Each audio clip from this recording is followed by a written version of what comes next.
ఇప్పుడు కేవలం 7,999K up to 10 kgs వరకు బరువు తగ్గి అధిక బరువు నుంచి వచ్చే ప్రధాన సమస్యలను దూరం చేసుకోండి. సాయి ధరమ్ తేజ్ గ్యాప్ తీసుకోలేదు, అనుకోకుండా వచ్చింది.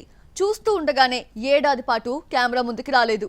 ఏడాది గ్యాప్ తర్వాత జూలైలో ఏ సినిమాతో ఎవరి డైరెక్షన్ లో వస్తున్నాడో చూద్దామా? యాక్సిడెంట్ తర్వాత ఏడాది పాటు కనిపించని తేజు మరోసారి సినిమాలకు దూరమయ్యాడు.